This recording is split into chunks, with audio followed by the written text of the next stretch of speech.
Welcome to the Socialist Equality Party's online event, Of the Oligarchy, by the Oligarchy, and for the Oligarchy, Trump's Cabinet and the Restructuring of the American State.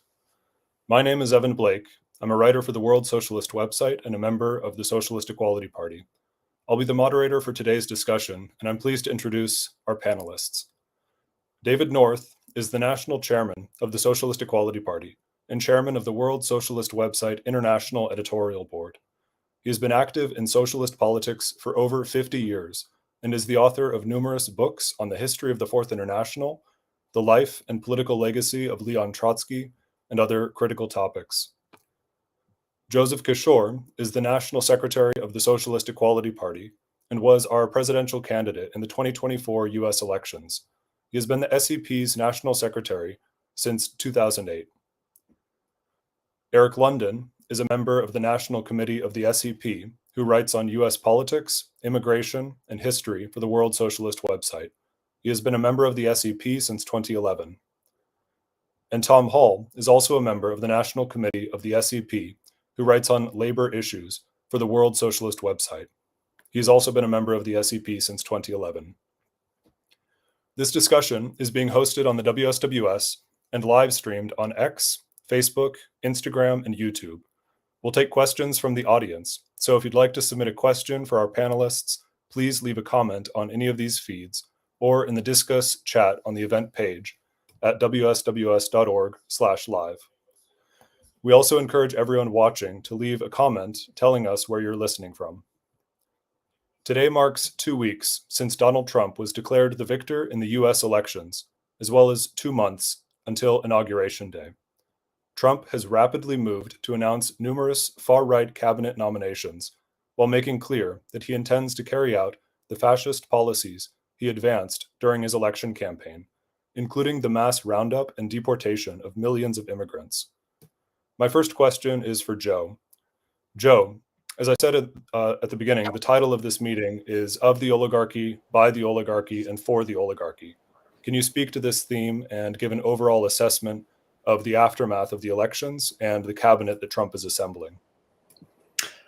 Yes, well, in terms of the overall assessment, it is embodied in the title of the meeting, the government of the oligarchy.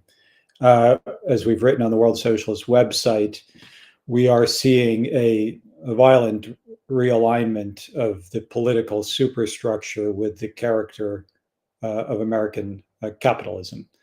And that's evident in the cabinet and proposed officials that Trump has nominated, as well as the response from the nominal opposition, the Democratic Party, and the political establishment as a whole. I'm sure many of our readers of the World Socialist website are familiar with the main officials, but it's helpful, I think, to review and outline the government in waiting. I believe there's some slides with some of the major figures who have been appointed or nominated by Trump. I want to review this and then I'll make a couple broader points. Are those available? Perhaps not, but in any case, I'll go over the major figures. There is, and it really does give a sense of the character of this administration and the enormous social counter-revolution that is being prepared, and a massive assault on the rights, the social interests, the democratic rights of the working class, and the escalation of war. You have figures like Elon Musk, the world's wealthiest man, whose wealth has actually increased by something on the order of $50 billion since the election itself, along with Vivek Ramaswamy, who the two of them also billionaire in biotech, heading the so-called Department of Governmental Efficiency, tasked with carrying out a massive assault on government spending. Musk has floated the idea of $2 trillion in cuts, which would require the wholesale assault on healthcare programs, public education, basically everything, except, of course, for the military and the ever ongoing bailout of the financial markets and the rich. One of the most recent appointments is Linda McMahon as the nomination for the Department of Education. She is also a billionaire, multi-billionaire, who made her wealth as the head of the World Wrestling Entertainment. Yes, here are the slides.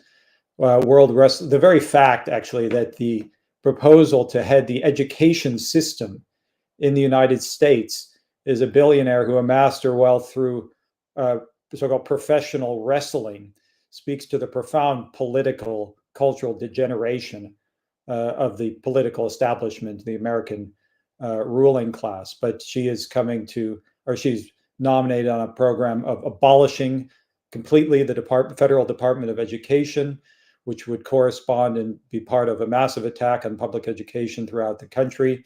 They're talking about the elimination of Title I, which is government funding, which aids, I think, on the order of 11 million children.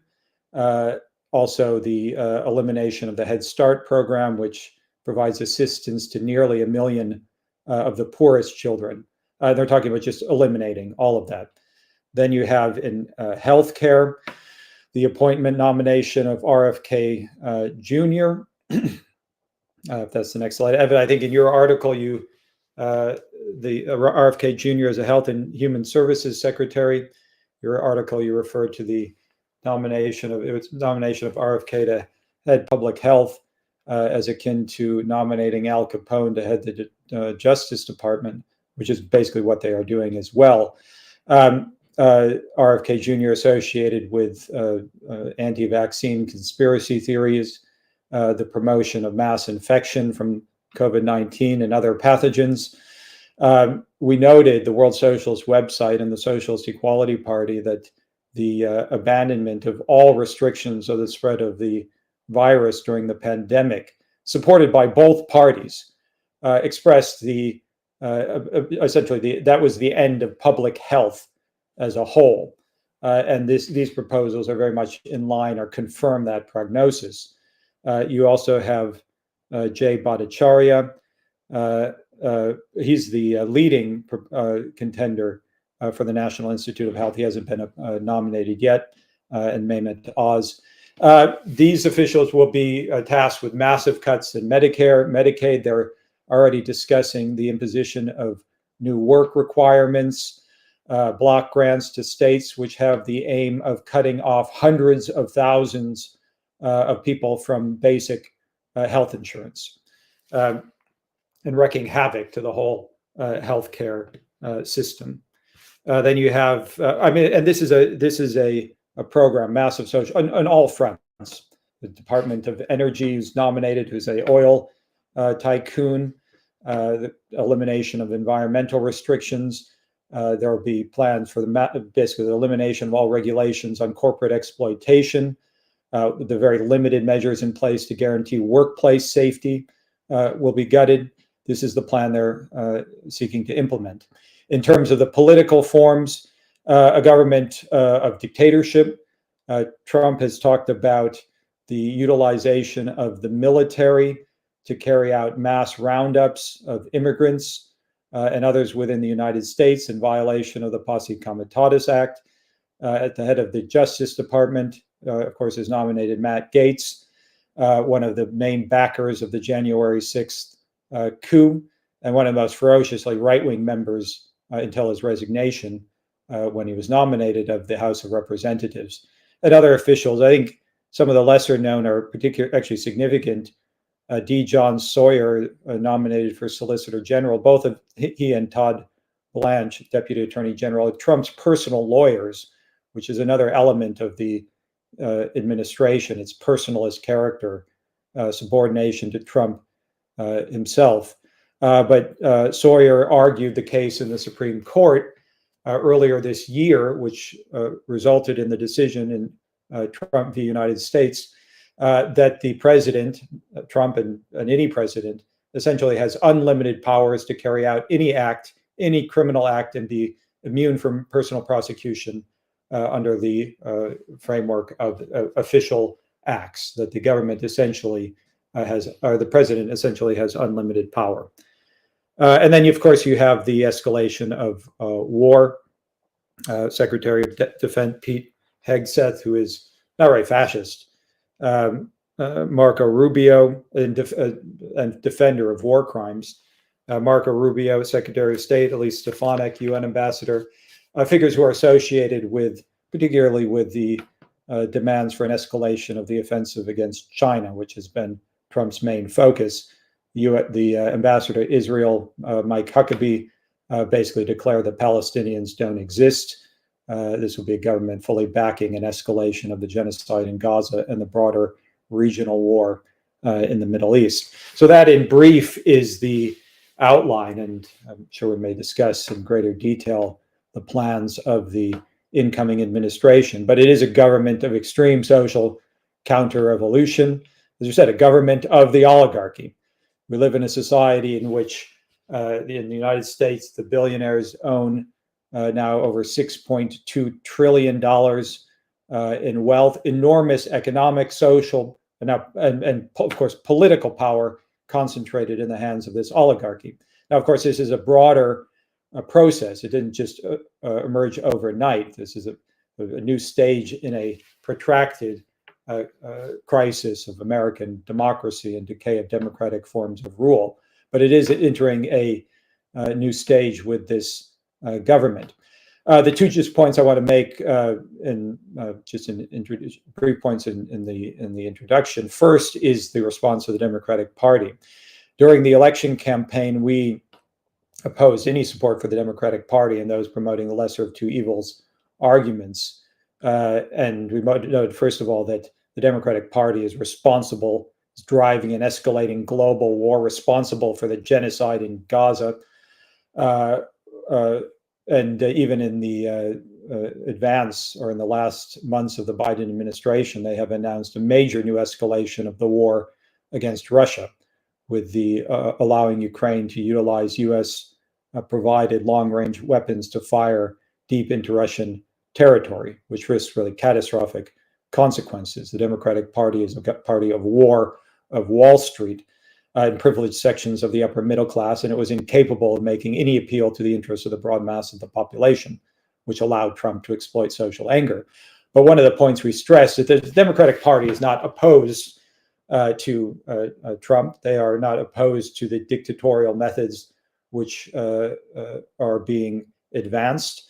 They are far more concerned about the growth of opposition from below, and their main opposition to Trump has been on the questions of foreign policy. And this has really been confirmed in the aftermath of the elections. The line from the Democratic Party is collaboration, cooperation, bipartisanship. Of course, this was signaled by the invitation by Biden for Trump to attend the White House, where Biden said that there would be a very smooth transition, and that he would ensure that Trump had everything he needs to make an effective government. Pelosi declared that she wished Trump every success as a president. Again, we have to find common ground. One of the latest statements is from New York Governor Kathy Hochul, who said that she wants collaboration with Trump, and that Trump is looking for a cooperative relationship with New York State. New York City Mayor Eric Adams said similar things. This is the line. Perhaps the most despicable statement was from Vermont Senator Bernie Sanders, who has actually not issued any opposition, any critical statements about Trump's cabinet on Twitter, but he did make a statement that he looks forward to working with Trump on limiting interest rates on credit cards. David made the comment in discussions. It's akin to government official in Germany declaring that he's looking forward to working with Hitler on the Autobahn, or perhaps on improving the environment. But this is the response of the Democratic Party, a party of Wall Street, of war, a party of the oligarchy. And it really is an exposure of the whole character of the American political system.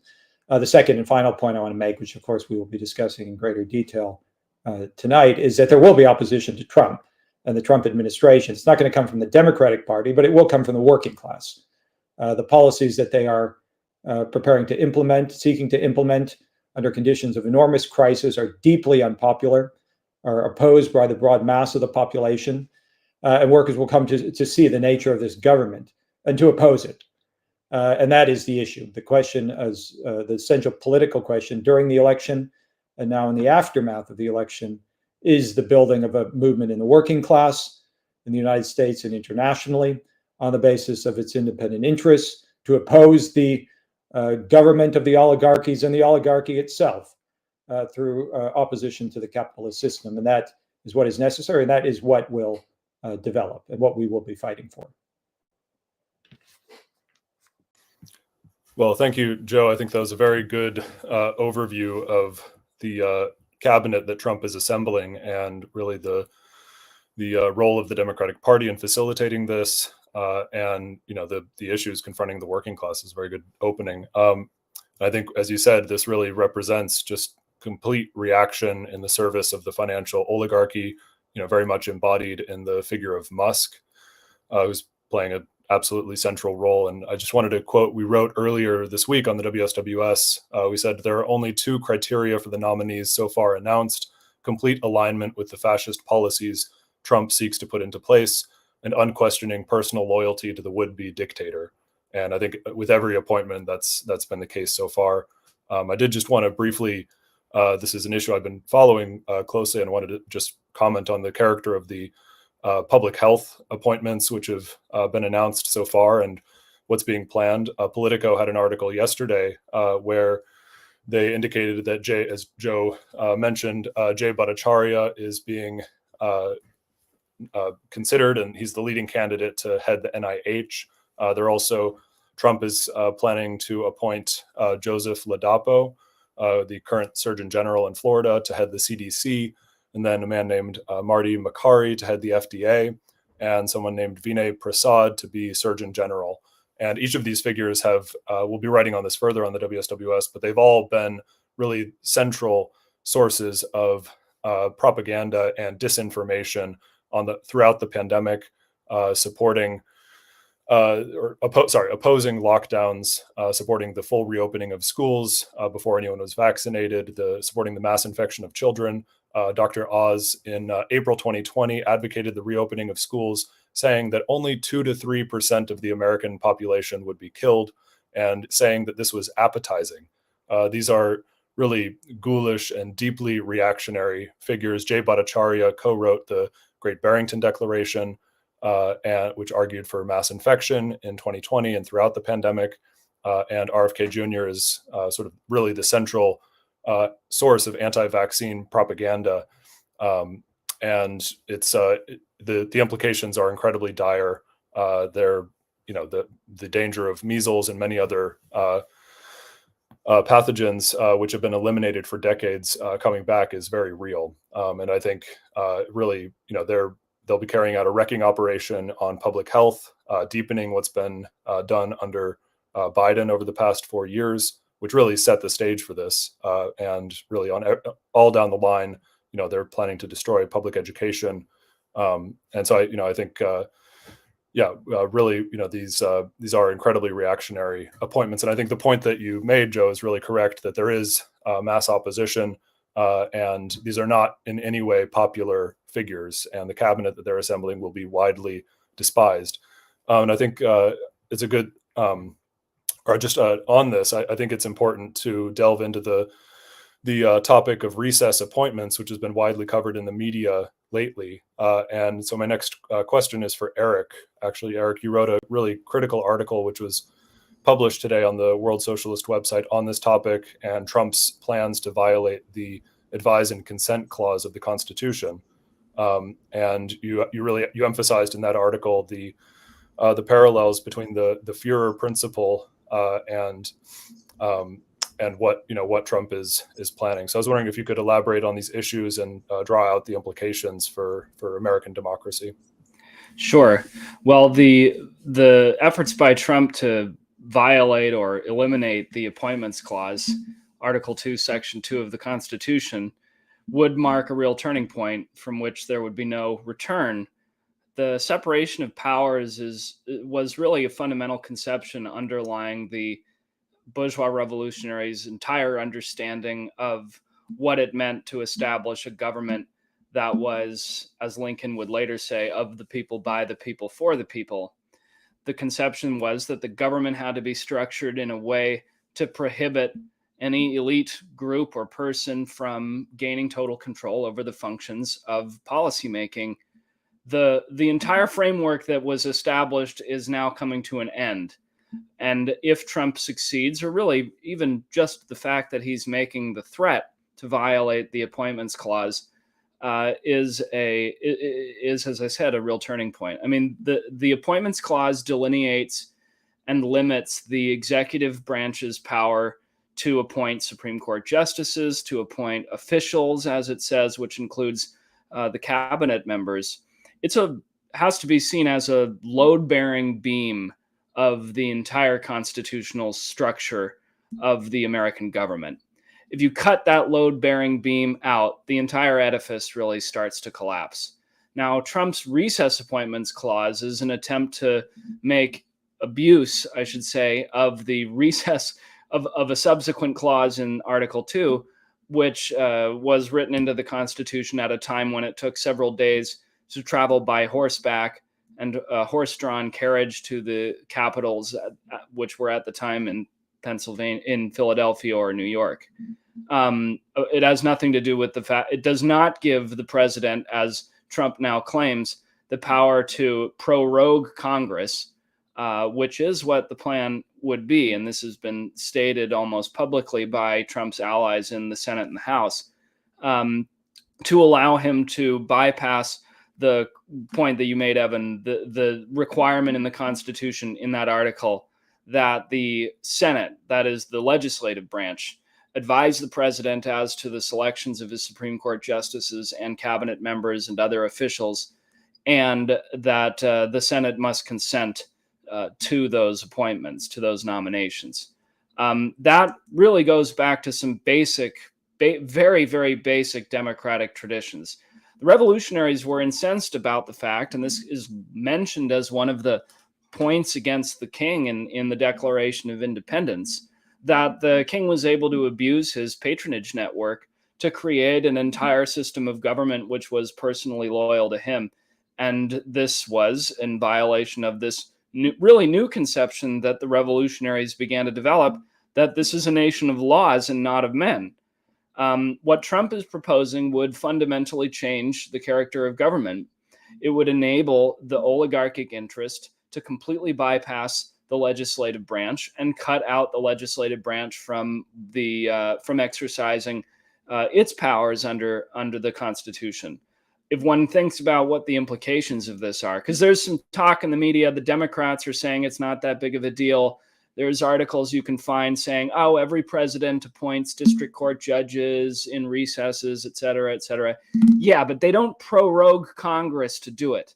And that was a fundamental difference between a king and an elected president in a democratic society.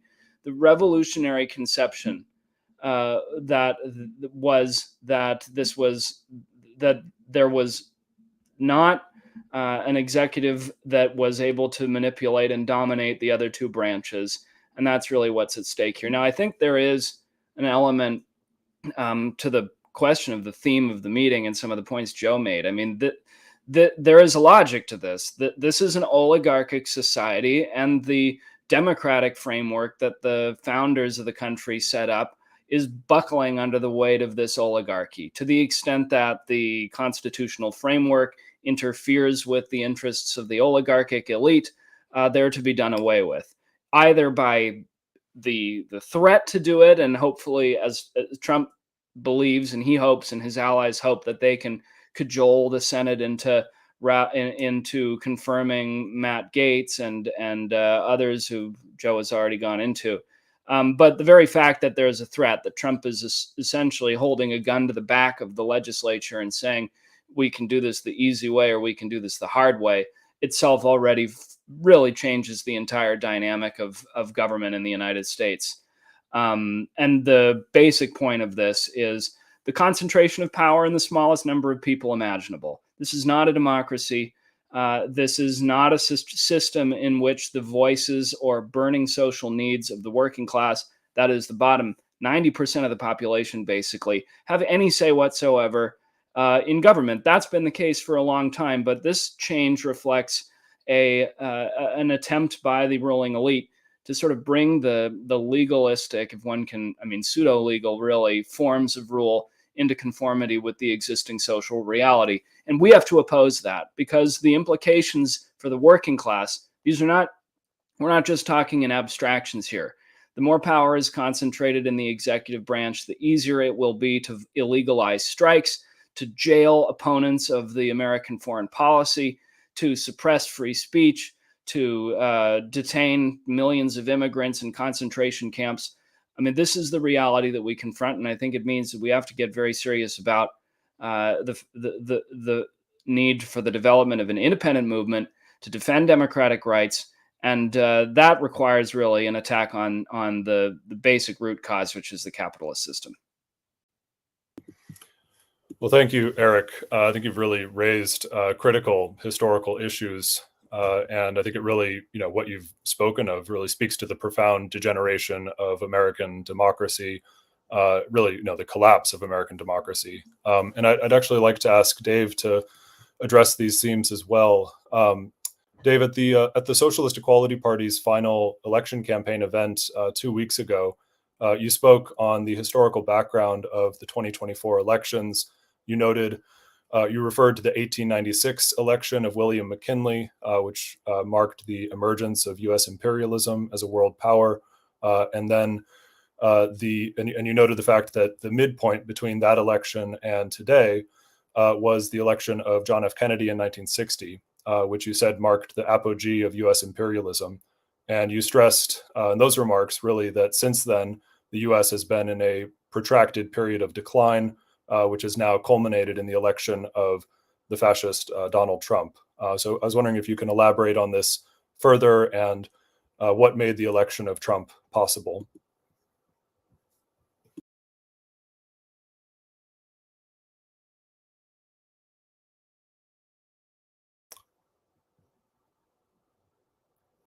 Dave, you're muted. Okay. Well, listening to the remarks of Joe and Eric, summing up the developments of just the past 2 weeks and the extraordinary level of social, political, and intellectual reaction, I really can't help but think back at or realize that just in the course of my own lifetime, the process of social degeneration, the political degeneration of the American system has been so extraordinarily pronounced. Yes, the Kennedy administration was the midpoint between the emergence of America as a major imperialist power in the late 1890s and where we are today. Kennedy becoming president, being elected president just 15 years after the end of World War II, was inaugurated at a time when the economic position of the United States was at its zenith. The first indications of a process of economic deterioration were at that point hardly noticeable. The United States had massive budget surpluses, balance of trade surpluses.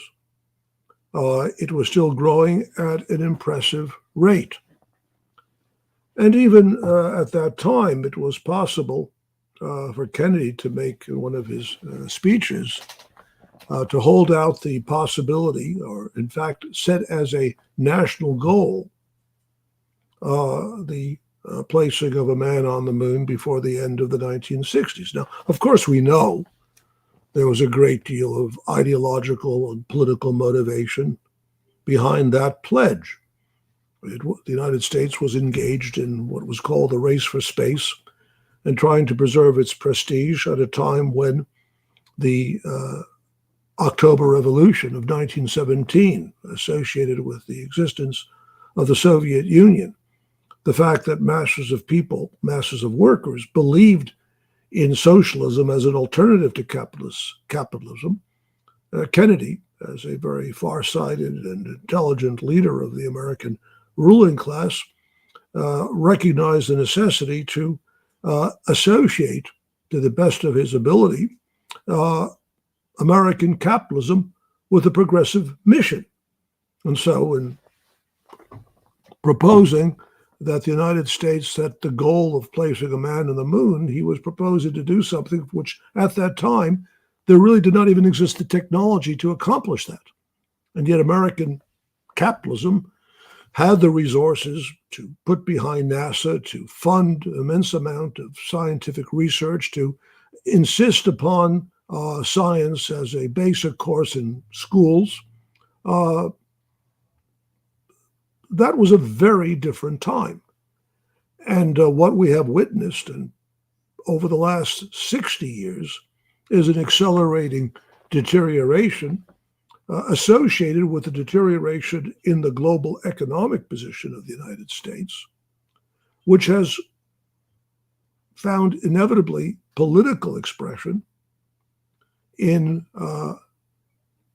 the increasing, if I be blunt, criminalization of American politics. And finally, Trump as the personification of the debasement of the political, cultural life of the United States. I've often made the point there's been no golden age, and it isn't my intention in any way to glorify the Kennedy administration. I'm simply trying to illustrate through this, the history, you might say, of the American presidency, what a staggering decline has taken place. I'd just like to perhaps illustrate that by reading from a passage of a speech given by Kennedy, and I think just in the language of that speech, which was given on October 22nd, 1963, exactly 1 month before his assassination. He said the following: "You will remember de Tocqueville's famous chapter on why the Americans are more addicted to practical than to theoretical science. De Tocqueville concluded that the more democratic the society, quote, the more will discoveries immediately applicable to productive industry confer gain, fame, and even power to their authors. But if I were to name a single thing which points up the difference this century has made in the American attitude towards science, it would certainly be the wholehearted understanding today of the importance of pure science. We realize now that progress in technology depends on progress in theory, that the most abstract investigations can lead to the most concrete results, and that the vitality of a scientific community springs from its passion to answer science's most fundamental question. I therefore greet this body, the National Institute of Science, with particular pleasure, for the range and depth of scientific achievement represented in this room constitutes the seedbed of our nation's future." And he ended his speech with the following brief anecdote, talking about the importance of investing in science and invest as a means of securing the future. He said, "It reminds me of what the great French Marshal Lyautey once said to his gardener: 'Plant a tree tomorrow.' And the gardener said, 'It won't bear fruit for another 100 years.' In that case," Lyautey said to the gardener, "plant it this afternoon." This is how I feel about your work. Now just compare the language of that period to the grunts and barks which emanate from the political leaders of our own day. I mean, we are at the point, observing Trump at the, this fighting contest. We're almost at the level of, a Roman an emperor at the Circus Maximus watching a gladiatorial contest. That's how great the degeneration is. But it's the degeneration of a class. What has been described by Eric, the degeneration of democracy, is, of course, the degeneracy of the ruling class and its political system. And I think to have a sense of this points to a really profound political question. We're not exaggerating. You cannot follow the events taking place on a day-by-day basis without realizing that American democracy has come to the end of its long history. The traditions of 1776, of the Civil War, are being repudiated, and not just in theory, but in practice. That is the case. So the question which then arises, what are the conditions under which democracy will be defended? And I think it's here that the most fundamental political question is raised. Democracy no longer has a base in the ruling class. As we have tried to stress, the oligarchic character of social relations in this country, the vast concentration of wealth in a relative handful of people, is absolutely incompatible with a democratic system, which is somehow associated, however idealistically, in the idea of the rule of the people. Or as Lincoln said, government of the people, by the people, for the people. What are we seeing now? The transformation of government of the oligarchy, for the oligarchy, by the oligarchy. And that's not just a winged phrase. Trump doesn't go anywhere without having Musk at his side, whispering into his ear. One after another, the individuals who are being placed in the most powerful and influential positions are mega millionaires or billionaires. And one can be certain that their concern is not securing the welfare of the people. They are securing their own wealth, their own interests. And so for that very reason, the fight in defense of democracy, which is so critical, because you cannot have socialism unless you have democracy. Socialism is and intends to be the most democratic of all systems, ruled by the people in their own interests, ultimately freeing themselves from the control of the state itself.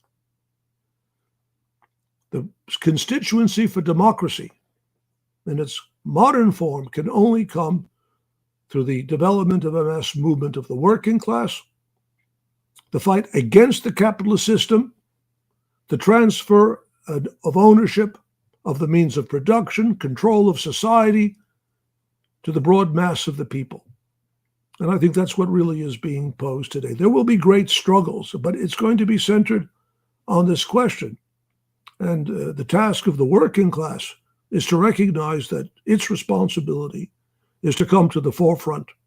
If it wishes to defend its democratic rights, it has to break free from the political control of the Democratic Party, the tutelage of the parties of the ruling class, the corporate-controlled parties. It must organize itself politically. And the Socialist Equality Party is spearheading that fight. That's the task which we see set before us. We are seeking to raise the political consciousness of the working class, to imbue the working class with a consciousness of the enormous responsibilities which it now has in the present situation. Without that, of course, a catastrophe threatens mankind. Just as we're meeting today, we're witnessing a rapid escalation of war.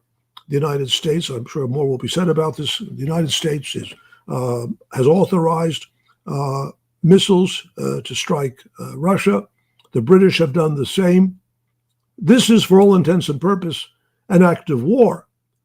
And it has been done without any consultation and in fact, in violation of the opinions and feelings of the broad mass of the population. Any question as to the seriousness of this action, one just has to consider what would be the response of the American government if missiles provided by Russia were fired by Venezuela against the United States. Everyone knows what would happen. It would be declared an act of war, and the United States would be sending off nuclear missiles in the direction of Russia. So we are at a very, very critical point in history. The question of the struggle of the working class for power is the most central question. It is a real and critical question of our time. That's, I think, the lesson which we have to take from this election. Well, thank you, Dave, for those very profound remarks. I think you've touched on really many of the central historical and political issues which are confronting the working class, and brought to mind also the statement that you made at the event last week that now is the time for serious politics. I think the election of Trump has really been a profound shock for masses of people in the U.S. and internationally, and really what's necessary is, as you said, to build the socialist movement, to study history, to study politics, and I think really only our party, the Socialist Equality Party, which is affiliated with the International Committee of the Fourth International, is fighting to rebuild a socialist culture in the working class. And I think a critical aspect of this is reading, or really central to this is reading. And I really want to encourage everyone who is watching this event today to go to Mering Books, which is the publishing arm of the Socialist Equality Party, at mering.com, where you can find the works of David North, as well as the great classics of Marxism and Trotskyism. These are four titles. The three on the left are the most recent publications of writings by David North. And I do want to announce that our next event actually will be taking place this Sunday at 3 p.m. Eastern. The World Socialist website and Mering Books will be hosting an interview with David North on the two books that are shown on the left on that slide, if we could show that again. Socialism, Sounding the Alarm, Socialism Against War, and The Logic of Zionism. Sounding the Alarm is a collection of the May Day speeches given by David at the May Day rallies held by the World Socialist website from 2014 until this year, really covering the central political developments of each year and also their historical background and central theoretical issues pertaining to Marxism. And The Logic of Zionism is a collection of lectures that Dave gave over the past year in response to the genocide in Gaza, really reviewing in great depth the historical roots of Zionism and the very protracted struggle of the socialist movement against Zionism and the oppression of the Palestinians. So the event, the interview will be focusing on those two books, and we'll also cover the third book that you see there, Leon Trotsky and the Struggle for Socialism in the 21st Century. And then on the right, you see our book on the pandemic, Volume 1. We are in the final stages of, or we're working to prepare the next volumes in the series, which will be available soon. We're now approaching the 5-year anniversary of the pandemic. And I think there's another slide with a few other titles. These are 3 other critical works by Dave on the central questions of the political issues of the 20th century, the Russian Revolution and the unfinished 20th century. In the middle, A Quarter Century of War, it's a collection of writings by David North, as well as other writers on the WSWS, analyzing the eruption of U.S. imperialism in the aftermath of the dissolution of the Soviet Union. And then on the right is the Frankfurt School of Postmodernism and the Politics of the Pseudo-Left, which is a Marxist critique of these petty bourgeois ideological tendencies, which are very, remain very prevalent in academia and society more broadly. So again, I encourage everyone to go to Mehring.com, expand your library, and really, now is the time for serious politics. Take up a study of history and use this as the starting point to develop yourself as a socialist. And I also really want to encourage everyone who's watching to make the decision to join the Socialist Equality Party. We are fighting to build a movement in the working class to oppose the incoming Trump administration and the Democratic Party, and fight to establish the political independence of the American and international working class. And just lastly, we will be announcing the interview on Sunday, tomorrow on the WSWS, and I urge everyone who's watching to register and make plans to attend that meeting as well. I'd like to now turn to issues bound up with the class struggle and conditions facing the working class. And I have a question for Tom on this. Today on the World Socialist website, we published an article on the mass layoffs taking place in the auto industry, which will only deepen under Trump. In that article, there was a very significant statement from an auto worker at the Toledo Mobis plant, where half of the 400 workers face layoffs. And this auto worker told the WSWS, quote, "So many workers voted for Trump because they were lost and angry people do stupid things. Now you're going to have this Rambo capitalism in a government that is modeled on Mussolini. They're going to try to shove this trickle-down stuff down our throats while we lose our jobs. Well, I'm not going to take it. And if workers understand their history, they aren't going to take it either," end quote. Tom, I was wondering if you could speak to these sentiments and also just the broader impacts that the policies of the incoming Trump administration will have on the working class, and how do you see the class struggle developing in the fight against this government? Well, first of all, I think that's a really remarkable quotation. And I think this factory worker, in the space of a few sentences, really summed up the deeper political logic within the working class, which in all of the commentary of doom and gloom and despair within sections of the middle class left is completely written off. Blaming the election on the supposed hopelessness of the working class, which of course they've done for decades. The fact of the matter is, to the extent that workers voted for Trump, this was not an expression of support for fascism or for dictatorship. It was an expression of anger and frustration against a political system in which they are completely disfranchised, and they have no means whatsoever, even in a limited way, of expressing their independent social interests. I don't think there's any question that the Trump administration and its policies are going to trigger a massive social convulsion, both within this country and around the world. And I think the incoming Trump administration knows that too. The policies which they are proposing, I mean, Elon Musk is talking about cutting $2 trillion a year from the federal budget, which can't be done outside of effectively abolishing Medicaid, Medicare, Social Security, reducing it to a nub. The attack on immigrants, who are overwhelmingly working class, among the poorest sections and most heavily exploited sections of the working class. I mean, this cannot be done without triggering a response from below.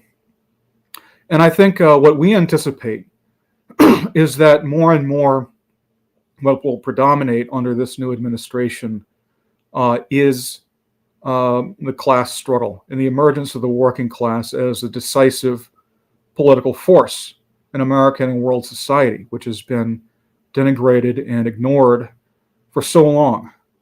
The fact of the matter is, all of these policies, including the attack on democratic rights, I mean, these are not really aimed as much against the Democrats per se as much as they are against opposition from the working class.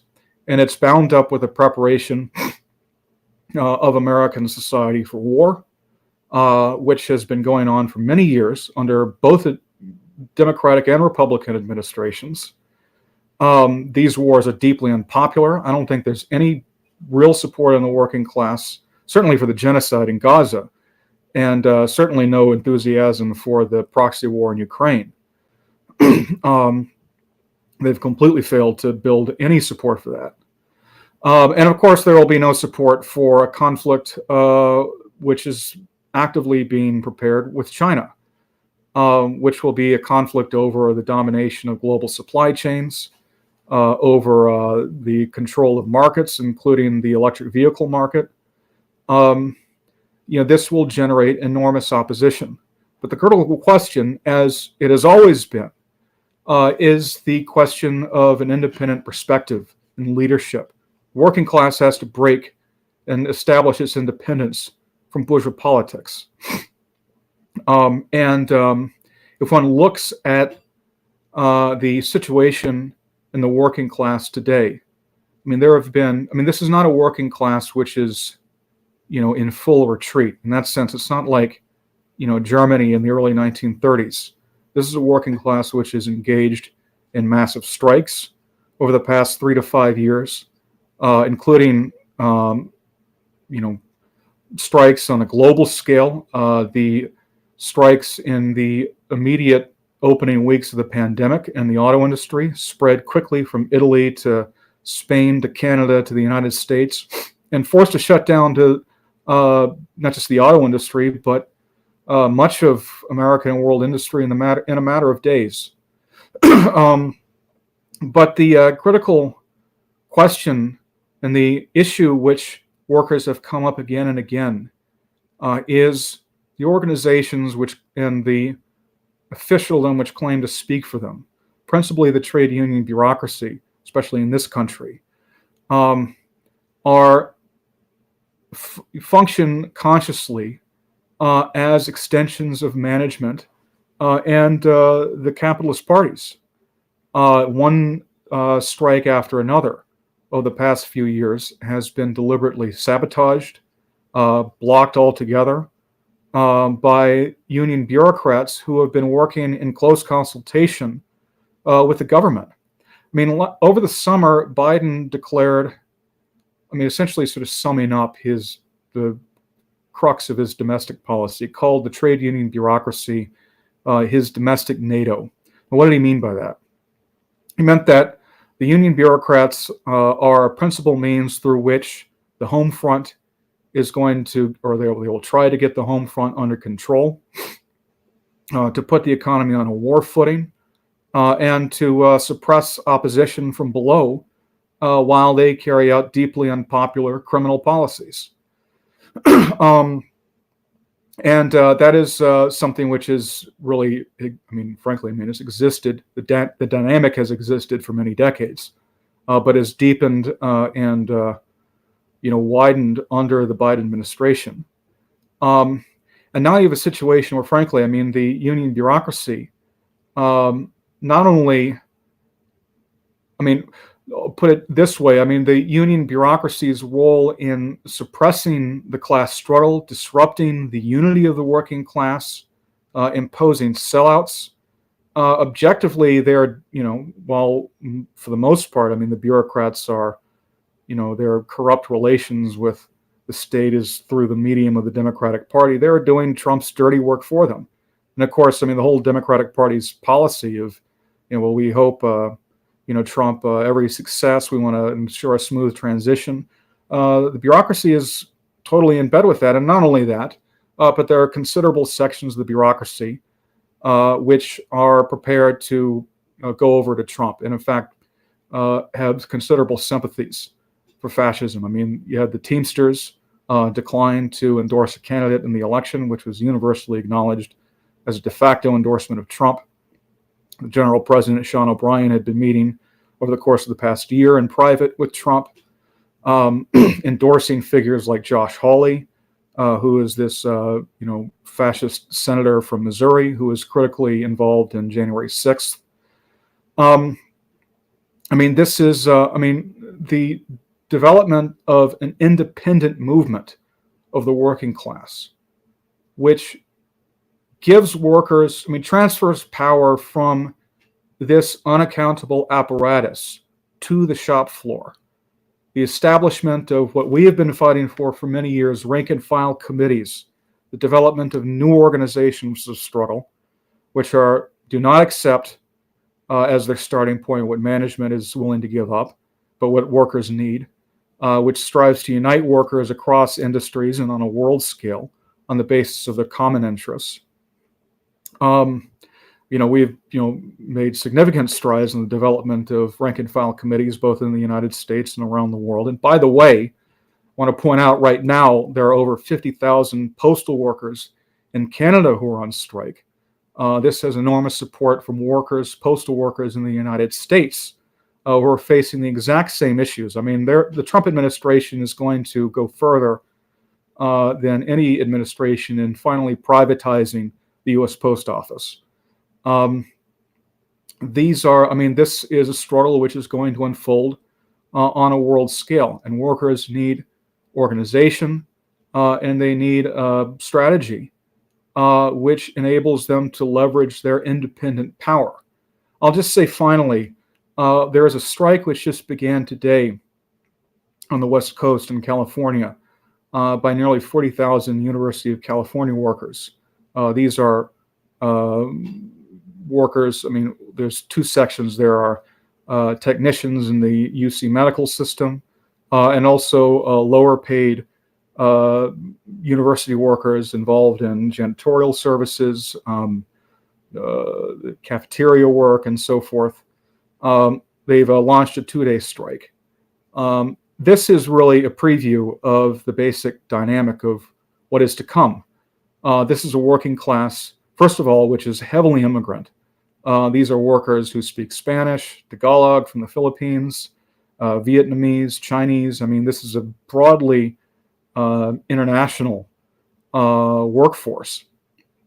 And of course, who are under direct threat from Trump's immigration policies. And then, of course, there's also the healthcare side.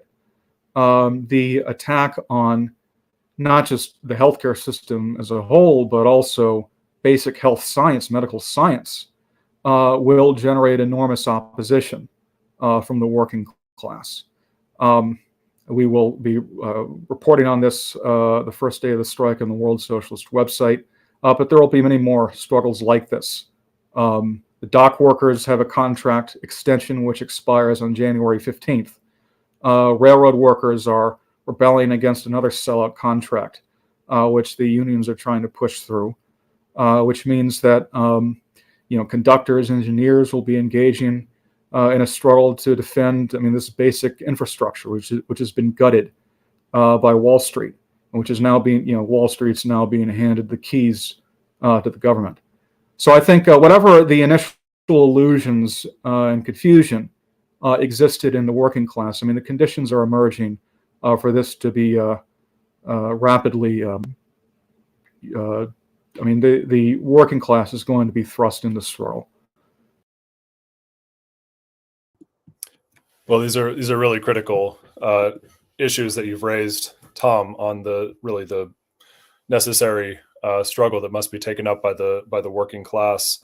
I do want to make an appeal to everyone who's watching today to donate to the World Socialist website. Our website is entirely unique. It is the voice of the international working class, and unlike both the Democrats and Republicans, we have no corporate sponsors and no ties to the financial oligarchy, and we rely entirely upon readers and supporters like you, and we need your support.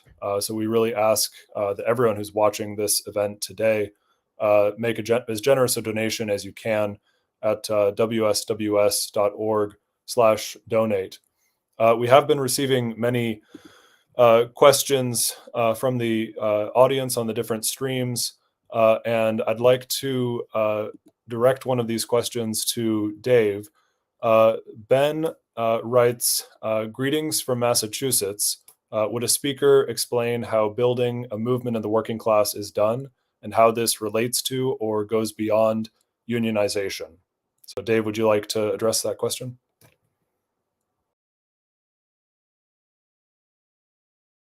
Front. Oh, sorry. No, you're fine. You're fine. Okay. It sounded like you're muted. Right. The problems which the working class confronts has to be placed within the context of the historic situation, the main features of the modern-day capitalist system, and it is necessary to also draw upon the lessons of a universal character of the class struggle over an extended period. There is no question but that the last half century has been dominated by a series of defeats of the working class, and not just in the United States, but in country after country, whether it was the form of Thatcherism in Britain, which was perhaps the most glaring example, or Reaganism in the United States. The 70s and 80s were a period of extremely militant struggles, and yet virtually all these struggles ended in defeats. And the unions, for the most part, not only were defeated, but in virtually every case, the leadership of the unions played a central role, collaborating with the employers, collaborating with the government in bringing these defeats about. Now, in our analysis of these developments and drawing the lessons of this, we sought to explain this not from the standpoint of simply bad leaders, bad individuals, and they were certainly bad leaders, and in many cases very bad individuals, but try to understand what were the broader socioeconomic processes at work.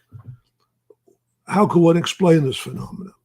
And to this, one had to add the most important event of all of the last half century, and that was the dissolution of the Soviet Union itself.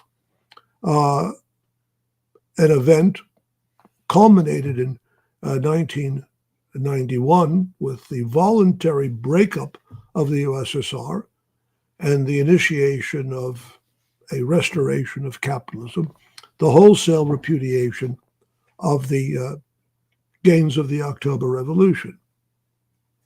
Now, I said that was all the problems of the international working class were summed up in that, and we have to add as well, simultaneously, the repudiation by the Chinese regime of the principles of the 1949 revolution, and what they call socialism with Chinese characteristics was in fact a return to capitalism and the establishment of private ownership of the means of production. Now, the central question which was involved in the struggle within the Soviet Union itself, and which gave rise to the Trotskyist movement, was a struggle over the question of an international perspective or a national perspective for the working class.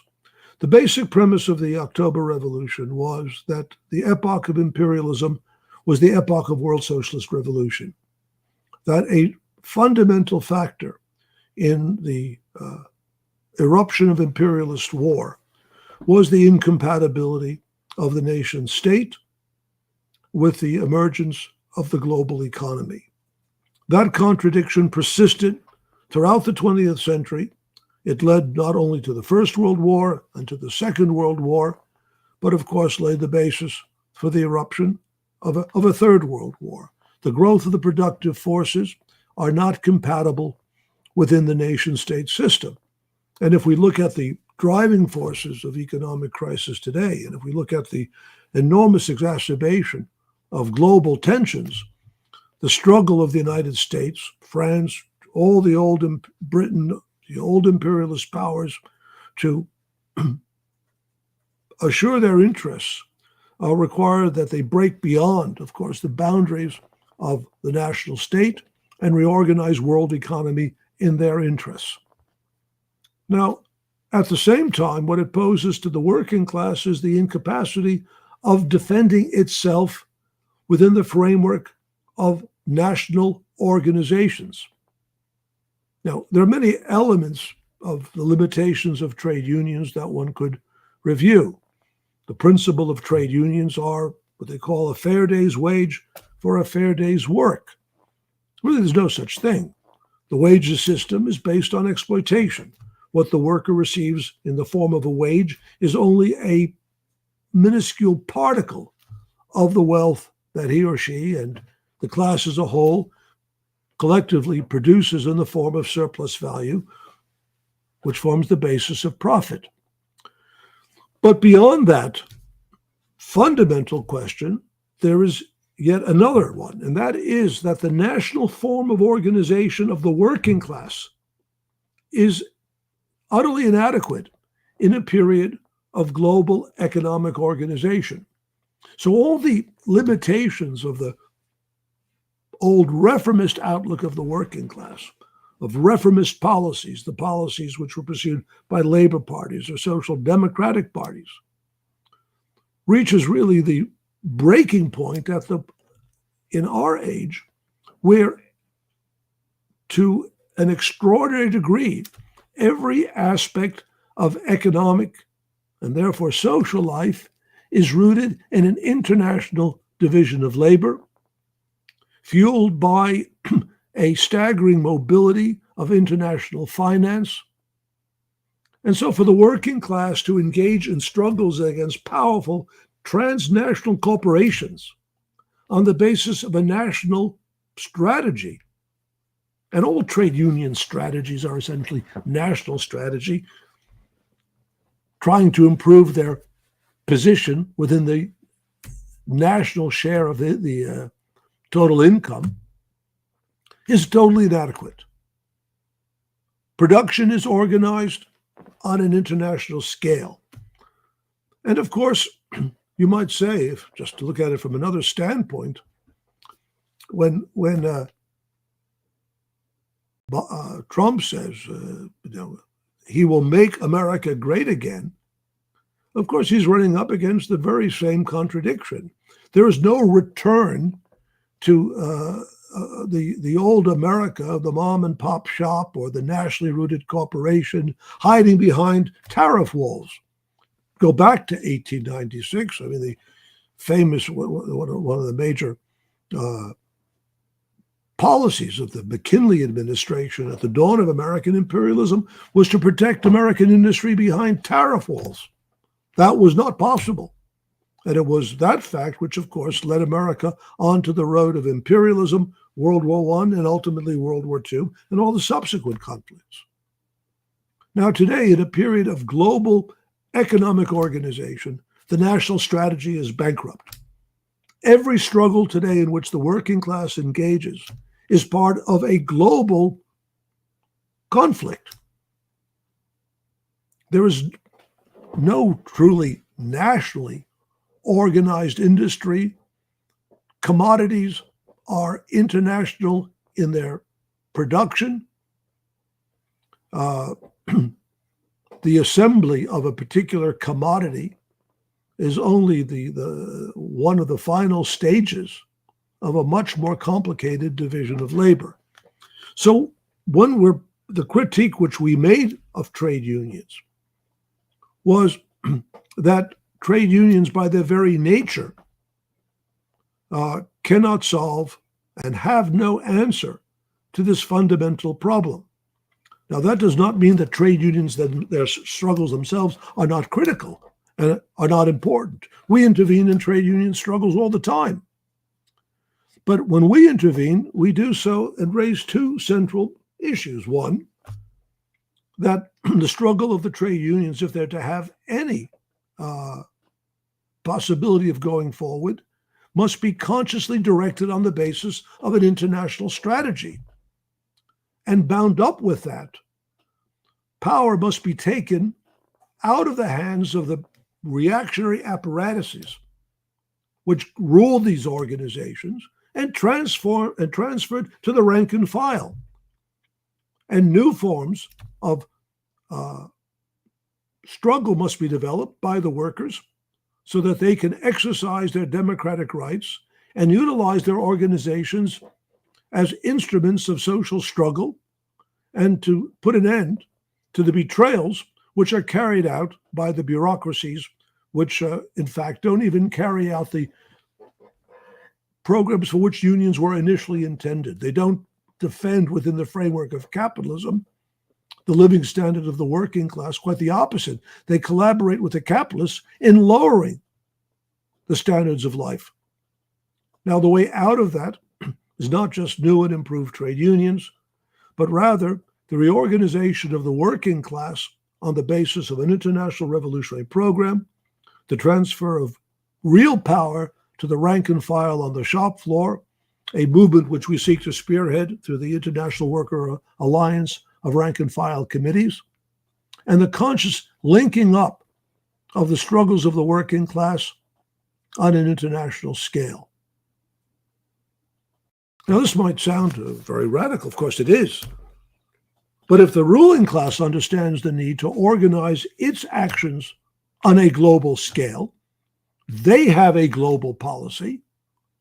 Why is it not possible for the working class, in an age of extraordinary advances in communications, with the internet, ways of communicating internationally instantaneously, why cannot that technology be utilized to organize the struggles of the working class strategically and practically? And at the same time, conceiving of that from the standpoint not of how one can organize a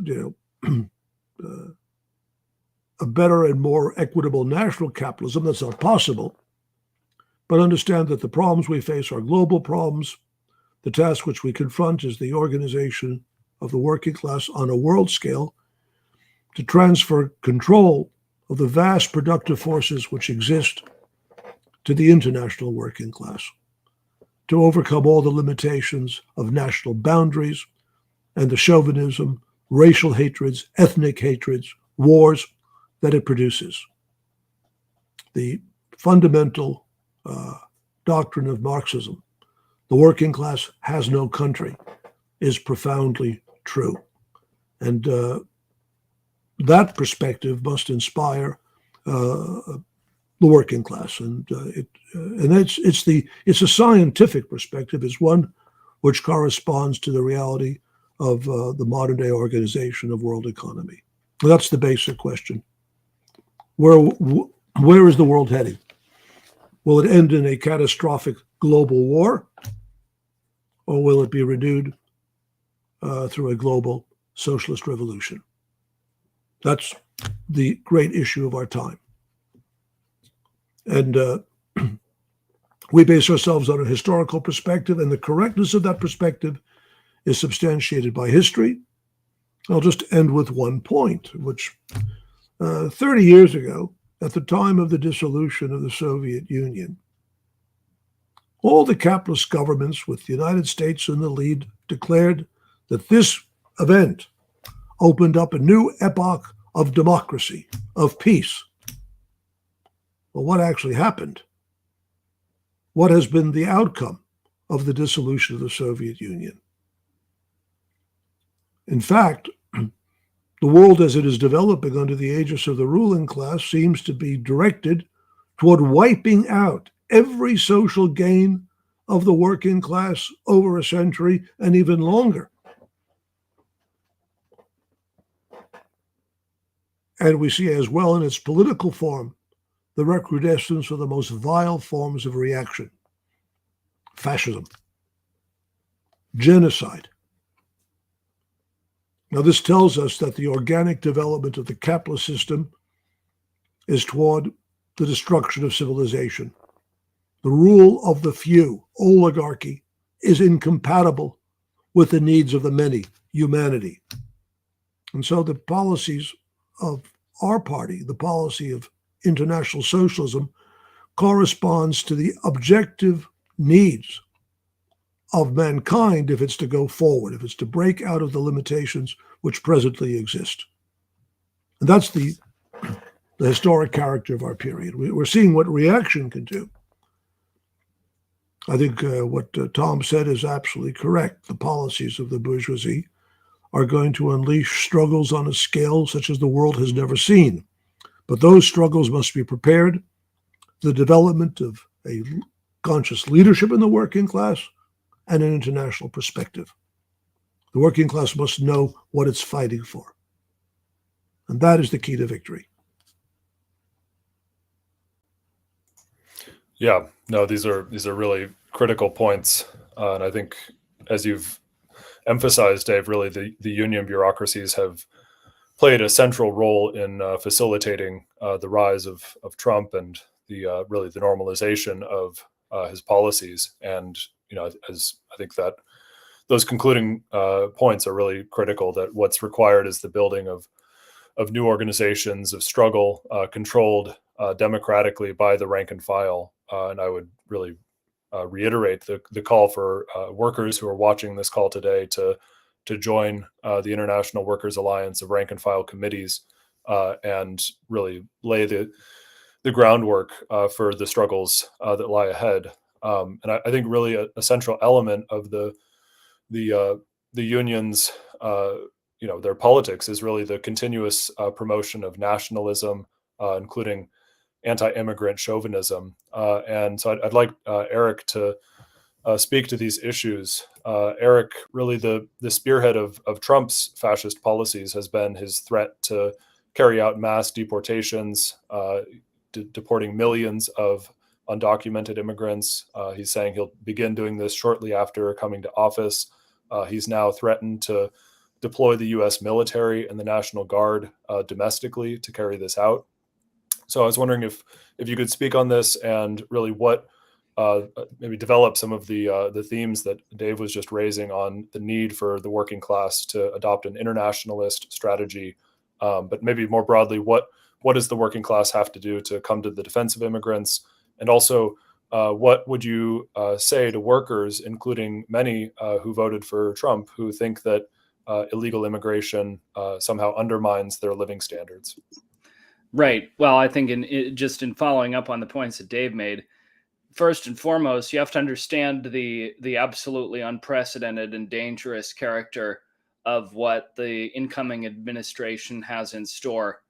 This is not an attack on immigrants. It's an attack on a critical section of the international working class. Just as a framing question, that is point A1. What are the tools that Trump plans to use? Trump is planning to bring out some of the tools, the sharpest, most brutal tools in the toolbox that American capitalism has developed over the course of 200 years of class rule. You're talking about the Alien Enemies Act.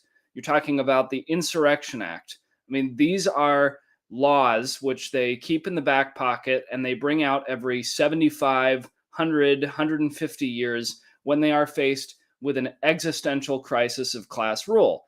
If you think that those policies are just going to be limited to use against people who happen to cross the border unlawfully, then you are sorely mistaken. I'll return to that in just a minute. But first, what is the Democratic Party planning to do in response to this? What are the trade unions planning to do in response to this? Number one, they're responsible for passing the laws that have made it impossible or extremely difficult or extremely dangerous for workers to flee Central America, West Africa, the Middle East, places which are Southeast Asia and East Asia, places which are devastated by the impact of American imperialism and capitalist exploitation over a century. But beyond this, the response to Trump, as we've said tonight, is either we will accommodate you, we look forward to working with you, but more than that, even just on the question of their proposals for defending immigrants after they've politically prepared the terrain for Trump to take power, they would be laughable if this wasn't such a serious situation. Los Angeles City Council yesterday passed a sanctuary city law, which the Democratic Socialists of America and the Democratic Party claim is some saving grace that's going to protect immigrants in that city.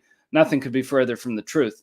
If you think that Donald Trump's going to care that some city council passed an ordinance saying that local officials can't hand over data to ICE and CBP, that as though that will serve as anything but the most mild obstacle for the steamroller that Trump and Stephen Miller and Thomas Homan are planning to bring out on January 20th, again, you'd be sorely mistaken.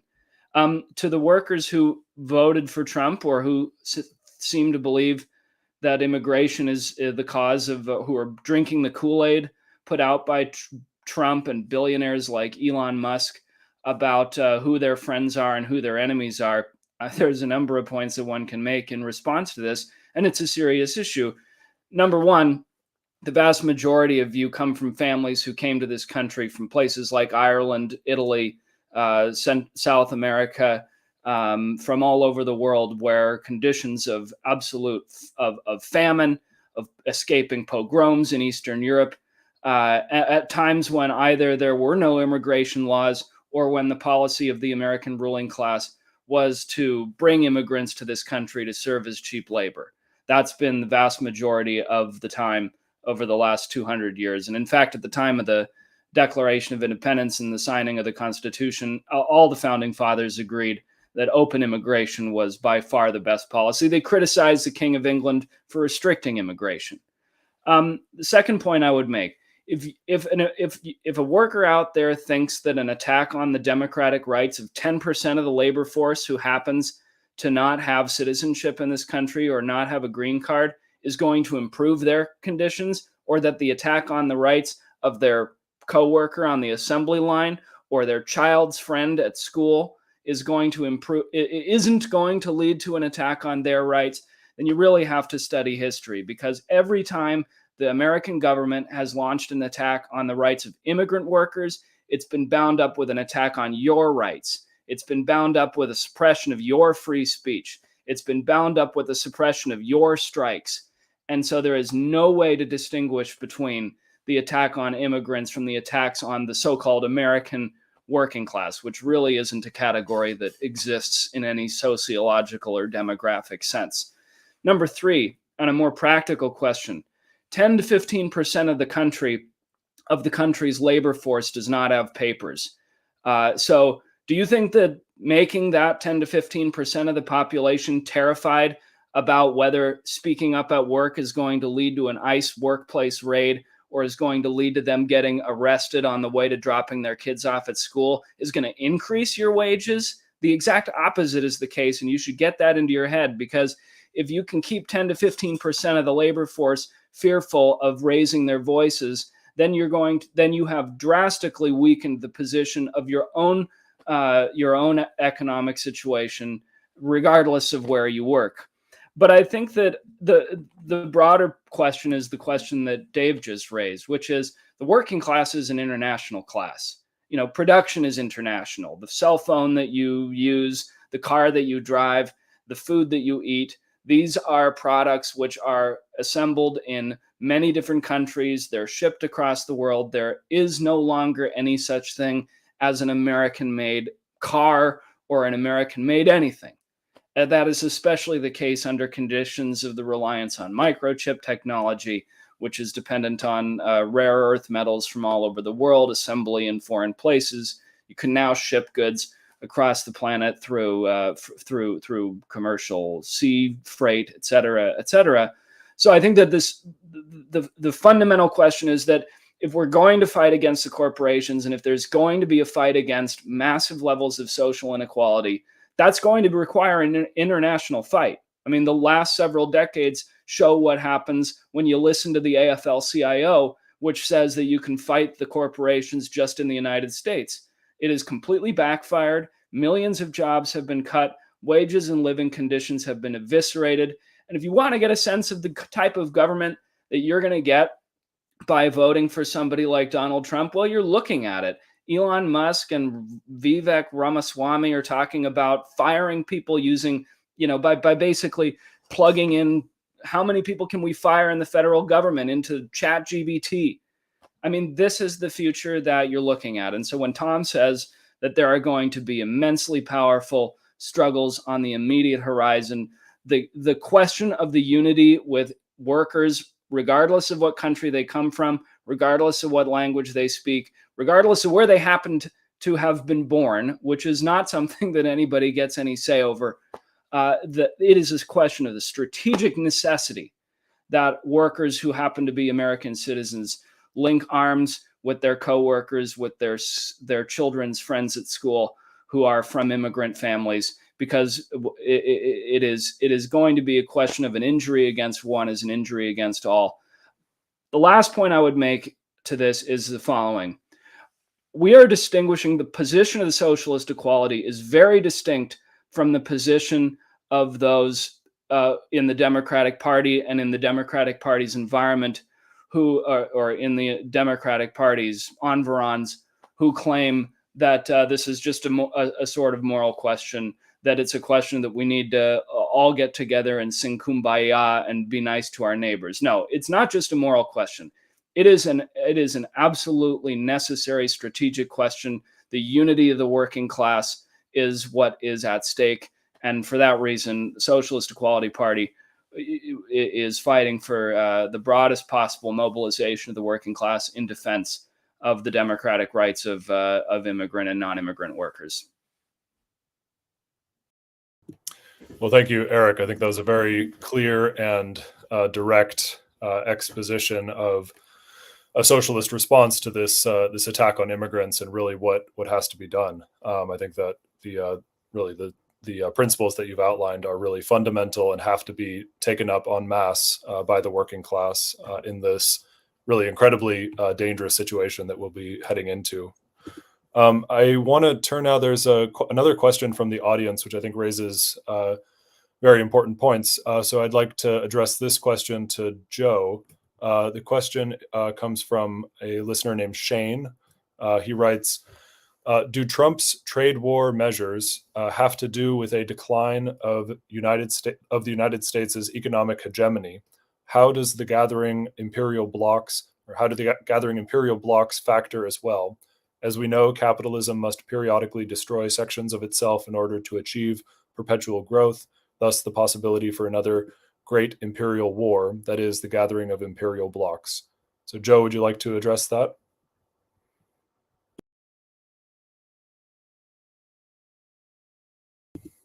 Joe, you're muted. Sorry. Yes, thanks. It's a complex question, a number of different elements, which I'll try to address a couple issues. First of all, there is this element of sort of the economic nationalism of Trump, the proposals for trade war measures, which are particularly directed in terms of the main focus of the concentration of Trump, although it's also, of course, the ruling class as a whole, China, and the competition, economic competition, and that takes the form of the efforts to, or the promotion of various forms of nationalist trade restrictions and other things. But I think that this raises a number of points, and I think it's related to the issue which David was raising about the global character of economic life, which is an objective fact. We live in a world economy, and that gives this sort of economic nationalism promoted or advanced a thoroughly utopian and reactionary character. Trotsky deals with this in his very important essay, World Economy, Imperialism and Economic Life. Sorry, just looking at it now. Nationalism and Economic Life, sorry, where he talks about the question of the sort of return to hearth and home, and he makes the point that it is imperialism gathering for a new leap. That is the core, the real sort of logic of this is war, and that is what is the logic of the whole policy of the American ruling class. You might say it's not so much a tiger gathering for a new leap as it's currently leaping, or to borrow another analogy from Trotsky, the volcano of American imperialism is violently erupting all over the world. And that is the circumstances in which the new Trump administration will be coming into power. I mean, the past year has seen the genocide in Gaza, 200,000 dead, at least, a developing war throughout the Middle East. We have stressed, the World Socialist website, the Socialist Equality Party, that the genocide in Gaza has to be seen as a component part of a global war, which is in its initial stages. And even as we referred, both Dave mentioned this, but the decision by the Biden administration, which only has 2 months left in power, to make a major escalation of the war against Russia is extraordinary. The decision to grant Ukraine or authorize Ukraine to use long-range missiles to target deep into Russian territory, which it has already done. The authorization was given on the weekend, and the action was carried out Monday or Tuesday morning by Ukraine. The consequences of this are there's many different possibilities, but there will be a response from Russia. It involves a massive escalation of the war with potentially really catastrophic questions, including the danger of nuclear war. And these are deeply unpopular. The war itself is deeply unpopular. And it is escalating. And this will continue in a new administration. And also that this action was taken. I mean, there was no discussion in the elections that were just concluded 2 weeks ago about the plan that was going to be implemented of a major escalation of a global war. That wasn't what the Democratic Party was speaking about as it was running in the elections. But now it is being implemented. Of course, that is the central policy of the Democratic Party, and it will continue. There's a reference, by the way, just as perhaps it's an important point, but the various blocks, imperial blocks. I would just make the point that it's not just American imperialism. European imperialism is now taking a more aggressive role, or sees itself as needing to take a more aggressive role, particularly in the war against Russia. The UK under Starmer, in particular, has been making a series of ever more bellicose statements about the need to escalate the war. The Ukrainians have also now begun using UK long-range missiles to target Russia. So this is a developing global war. This is very much part of the political situation. And the turn to dictatorship can't really be seen outside of that as well. I mean, the subordination of all of society to war, to total war. That is what they're speaking, and that involves a attack on democratic rights. It involves the suppression of opposition to war, which has already been, of course, a key feature of the Biden administration the past year. The efforts to criminalize opposition to the genocide in Gaza. They are preparing even much more aggressive measures. Now, what is the response? The response has to be the development of a movement in the working class. There are a number of questions which I know we haven't been able to get to, but a number of them revolve around the question of, well, what are we going to do to counter the Trump administration, to counter the measures which it is preparing to implement? Well, the basic question is the development of a leadership in the working class. That's the central political issue. And we know, as Tom was raising, there is enormous opposition in the working class. There is enormous social anger. Trump was himself able to capitalize on broad-based anger and utilize it for his own electoral purposes due to the bankruptcy of the Democratic Party. But this will now develop in opposition to the Trump administration itself. And the question is the basic issue is the development of a political movement in the working class and the building of political leadership in the working class. There's no shortcut around that, but it does require really a real systematic political offensive to develop an understanding in the working class, to explain to workers the logic of the war, to to raise the central political issues that Eric was just raising, the fight for internationalism in the working class, to turn more deeply into the working class. That is the only basis upon which a fight against imperialism can be waged, the fight to unify the working class, the fight against the oligarchs, and the fight against capitalism, which is the fundamental question. I do think it's a period of enormous political shocks, transformations, and workers are going through an experience. But there will be struggles, but these struggles have to be made conscious and have to be developed as a movement against capitalism. And that is the question of political leadership. So again, I would just urge everyone everyone listening to become involved and to join the Socialist Equality Party to build this leadership. Well, thank you, Joe, for that powerful summation to this event, and thank you to all of our panelists. I think it's been a very important discussion reviewing really many of the central issues confronting the working class and what has to be done in this period ahead. This was the second in a series of meetings that the Socialist Equality Party is holding in the period following these historic U.S. elections, and really our central aim is to prepare the working class for the period ahead, for the inauguration of Trump and the enormous struggles which are on the horizon, which a number of speakers have commented on. Just to conclude, I would very much second Joe's final points and really call on everyone who's attending this event to make the decision to join the Socialist Equality Party, to get in contact with us and begin discussing what is involved. To become a member, you can go to wsws.org/join. So really everyone who's watching this, if you are looking to fight, if you are looking for a genuine socialist political party, this is your party. You should make the decision to join and get involved. I also want to remind everyone, I mentioned this earlier, but our next online event will be this Sunday, 3 p.m. Eastern, and it will be an interview with David North on his two latest books, Sounding the Alarm and The Logic of Zionism. And the announcement for this event will be posted on the WSWS tomorrow.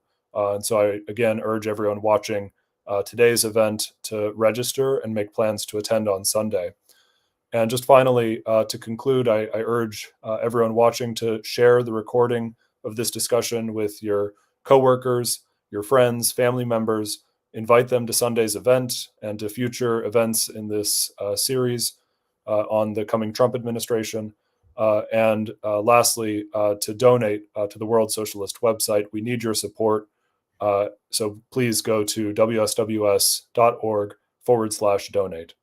So thank you very much, and we'll see you on Sunday.